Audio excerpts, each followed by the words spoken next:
এখন জঙ্গি জঙ্গি জঙ্গি হাওয়া তুলে বাংলায় একটা অদ্ভুত বাতাবরণ তৈরি করা হচ্ছে।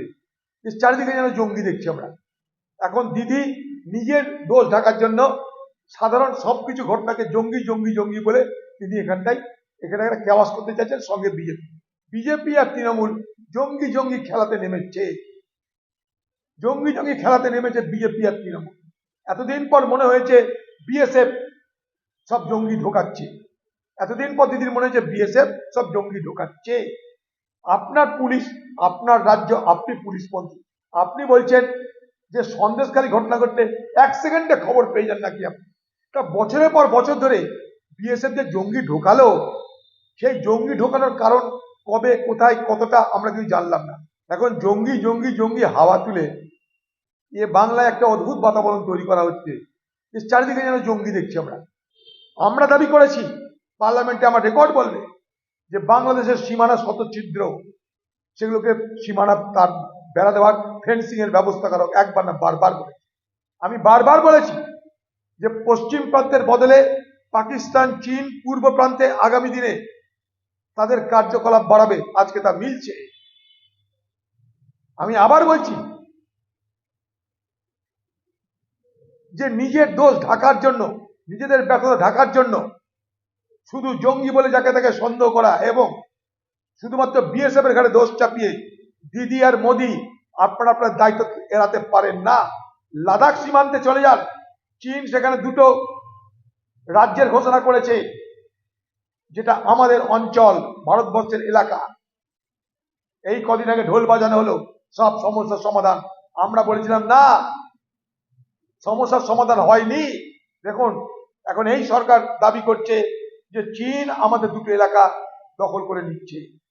আরেকটা কথা হচ্ছে এটা যে এত জঙ্গি যে ঢুকছে, আপনার দলের বড় বড় মুখিয়া আছে পার্লামেন্টে, বড় বড় জাতীয় নেতা আছে, সবসময় টিভিতে দেখা যায়, বক্তৃতা দেখা যায়, তারা আজ পর্যন্ত একবারও পশ্চিমবঙ্গের সরকারের পক্ষ থেকে ভারত সরকারের কাছে কি দাবি করেছে যে বিএসএফ তার জঙ্গি ঢোকালো, জবাব দাও? আমরা দাবি করেছি, পার্লামেন্টে আমার রেকর্ড বলবে যে বাংলাদেশের সীমানা শত ছিদ্র, সেগুলোকে সীমানা তার বেড়া দেওয়ার, ফেন্সিং এর ব্যবস্থা করা। একবার না, বারবার বলেছি। আরে যাদেরকে ধরা হলো জঙ্গি সন্দেহ, তারা কোথায় জঙ্গি কার্যকলাপ করেছে তার তথ্য প্রমাণ কি আমরা কিন্তু কিছু জানি না। স্বাভাবিকভাবেই জঙ্গি জঙ্গি হাওয়া তো উঠছে, কিন্তু প্রকৃত জঙ্গি কে? কে বলছে কল সারাই করনে বেলা জঙ্গি, কে বলছে রাজমিস্ত্রি কাজ করনে বেলা জঙ্গি। এত জঙ্গি মুর্শিদে কোথা থেকে এলো আমাদের জানা নাই। হয়তো এখানকার পুলিশ, এখানকার দিদি বেশি জানে। কিন্তু বোমা বিস্ফোরণ, তার সঙ্গে জঙ্গিদের বিরাট কোনো সম্পর্ক আছে বলে আমি মনে করি না। কারণ জঙ্গির কথাটা আসার অনেক আগে থেকে বাংলায় বোমার কোনো অভাব হয়নি, গুলির কোনো অভাব হয়নি, অস্ত্রপাতির কোনো অভাব হয়নি। প্রতিটা পঞ্চায়েত খুললেই দেখতে পাবেন, প্রতিটা পঞ্চায়েত বা প্রতিটা ভোটের ইতিহাসে দেখা যাবে বোমা বিস্ফোরণ, গুলি, পিস্তল, তার কোনো অভাব দিদি রাখেনি বাংলায়। এখন বলছে জঙ্গিদের সঙ্গে এই বোমার কি সম্পর্ক আমি তো জানি না, পুলিশ বলতে পারে। মুর্শিদাবাদে যেখানে সেখানে সবসময় বোমা পাওয়া যায়, বোমা ফাটে। তার মধ্যে কতটা জঙ্গি আমার জানা নাই। এখন জঙ্গি জঙ্গি জঙ্গি হাওয়া তুলে বাংলায় একটা অদ্ভুত বাতাবরণ তৈরি করা হচ্ছে। চারিদিকে যেন জঙ্গি দেখছি আমরা। আরে যাদেরকে ধরা হলো জঙ্গি সন্দেহ, তারা কোথায় জঙ্গি কার্যকলাপ করেছে তার তথ্য প্রমাণ কি আমরা কিন্তু কিছু জানি না। স্বাভাবিকভাবেই জঙ্গি জঙ্গি হাওয়া তো উঠছে, কিন্তু প্রকৃত জঙ্গি কে? কে বলছে কল সারাই করনে বেলা জঙ্গি, কে বলছে রাজমিস্ত্রি কাজ করনে বেলা জঙ্গি। এত জঙ্গি মুর্শিদে কোথা থেকে এলো আমাদের জানা নাই। হয়তো এখানকার পুলিশ, এখানকার দিদি বেশি জানে। কিন্তু বোমা বিস্ফোরণ, তার সঙ্গে জঙ্গিদের বিরাট কোনো সম্পর্ক আছে বলে আমি মনে করি না।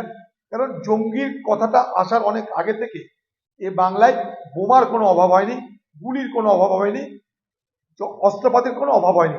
প্রতিটা পঞ্চায়েত খুললেই দেখতে পাবেন, প্রতিটা পঞ্চায়েত বা প্রতিটা ভোটের ইতিহাসে দেখা যাবে বোমা বিস্ফোরণ, গুলি, পিস্তল, তার কোনো অভাব দিদি রাখেনি বাংলায়।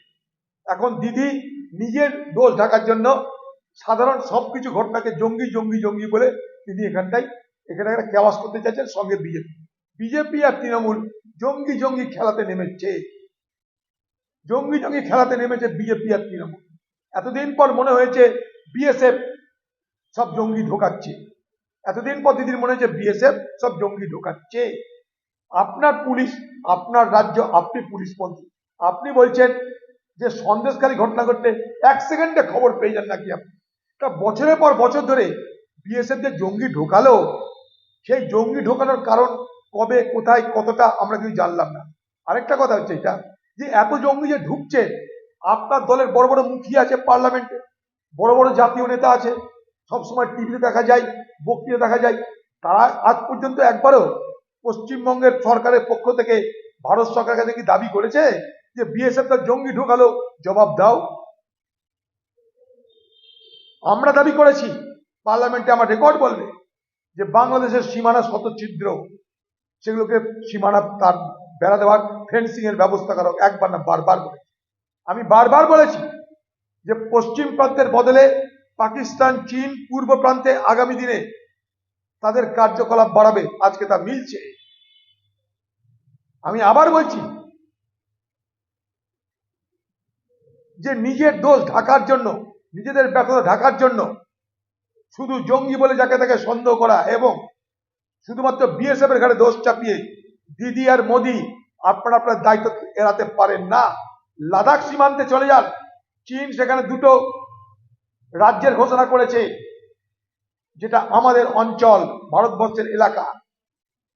এই কদিন আগে ঢোল বাজানো হলো সব সমস্যার সমাধান। আমরা বলেছিলাম না, সমস্যার সমাধান হয়নি।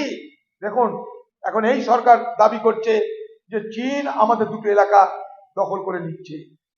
তাই দিদি আর মোদির এই জঙ্গি জঙ্গি খেলা, বিএসএফ কে দোষ দেওয়া, আরে নানা ঢপবাজি রাজনীতিতে বাংলার মানুষ করবেন না।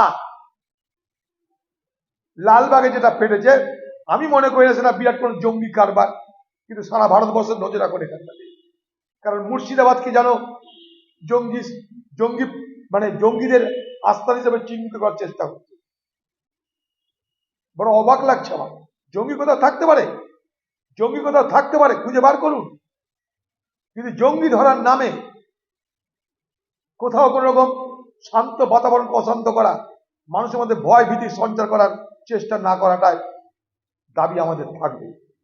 প্রকৃত জঙ্গি কে আমরা জানতে চাই, প্রকৃত আসলি জঙ্গি আর নকলি জঙ্গির ফারাক আমরা বুঝতে চাই। জঙ্গি জঙ্গি হাওয়া তুলে সমস্ত ব্যর্থতাকে ঢেকে দেওয়ার যেন চেষ্টা করা না হয়। এই বাংলার মুখ্যমন্ত্রী বলেছিল, তখন তো বিএসএফ ছিল, তখন আপনি কি বলেছিলেন, যে ওপার থেকে যদি লোক চলে আসে আমি তো তাদেরকে ফেলবো না, একটা রুটি থাকলে অর্ধেক রুটি দেবো আমি। তা আপনি তখন আহ্বান করেছিলেন, বাংলাদেশের মানুষকে তো আপনি আহ্বান করেছিলেন, এখন কেন জঙ্গিদের ঘাট দোষ চাপাচ্ছেন? এই চালাকি আপনি কতদিন করবেন?